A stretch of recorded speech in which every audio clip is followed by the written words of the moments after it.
BMC ने आज कंगना के ऑफिस को तोड़ने में देर नहीं लगाई, पर दाऊद से नाता रखने वाली बिल्डिंग को बीएमसी ने बख्श दिया। क्यों? इस मामले को लेकर हाईकोर्ट ने बीएमसी से सवाल जवाब भी किए थे। फिर भी उद्धव ठाकरे को किस बात का डर है, देखिए इस रिपोर्ट में। बॉम्बे हाईकोर्ट ने आज कंगना रनौत के दफ्तर के हिस्सों को ध्वस्त किए जाने की कार्यवाही पर रोक लगा दी है। बीएमसी और मुंबई पुलिस की टीम बुलडोजरों के साथ कंगना रनौत के दफ्तर पहुंची थी, जहां उसके कई हिस्सों को तोड़ भी डाला गया।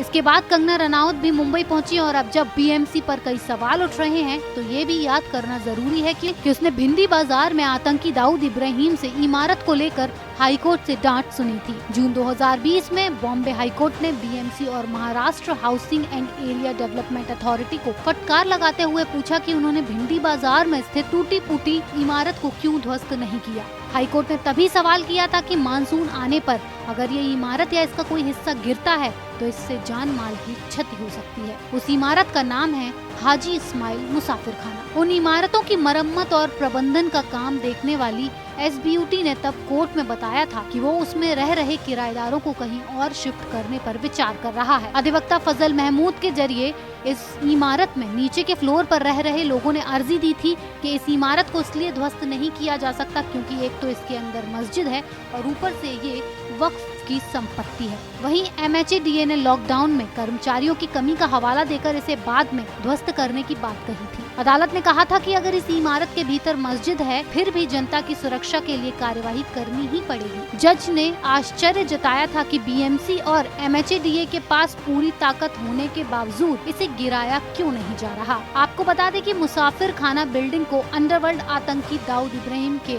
भारत में अंतिम पते के रूप में जाना जाता है। वो यहीं पर रहा करता था। ये पकमोदिया स्ट्रीट के प्लॉट नंबर 33 पर स्थित है। दाऊद इब्राहिम 1986 में इसके दूसरे फ्लोर पर रहा करता था और उसने पूरे फ्लोर पर ही कब्जा कर रखा था। उसके बाद उसकी अम्मी अमीना बाई ने यहाँ कब्जा किया। बाद में टाडा कोर्ट ने इस संपत्ति को अटैच करने का आदेश दिया क्योंकि 1993 बम ब्लास्ट केस में दाऊद इब्राहिम भगोड़ा सिद्ध हो चुका था। दिसंबर 2019 में ही हाईकोर्ट ने इस इमारत को ध्वस्त करने की इजाजत दे दी थी। ये इमारत 80 साल पुरानी है। इधर बीएमसी की करतूत पर कंगना रनौत ने कहा कि महाराष्ट्र सरकार और उसके गुंडे अवैध रूप से उनकी संपत्ति को ध्वस्त करने में लगे हुए हैं। कंगना का कहना है कि ये सब जारी रखो, इससे उनके आत्मबल में और वृद्धि ही होती जाएगी। कंगना ने भावुक होकर ट्विटर पर लिखा कि मणिकर्णिका फिल्म्स में पहली फिल्म अपराजित अयोध्या की घोषणा हुई थी। कंगना रनौत ने कहा कि यह उनके लिए एक इमारत नहीं बल्कि राम मंदिर ही है। आज वहां बाबर आया है, आज इतिहास फिर खुद को दोहराएगा। उद्धव सरकार की मुंबई पुलिस हो या बीएमसी, भगोड़ों को और अपराधियों को मुंबई हमेशा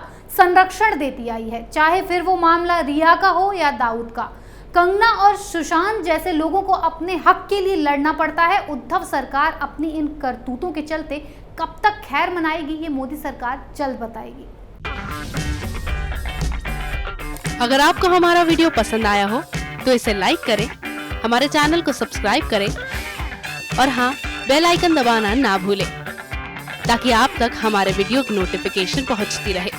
आप अपना सुझाव हमें कमेंट बॉक्स में दे सकते हैं। हमारे साथ जुड़ने के लिए शुक्रिया।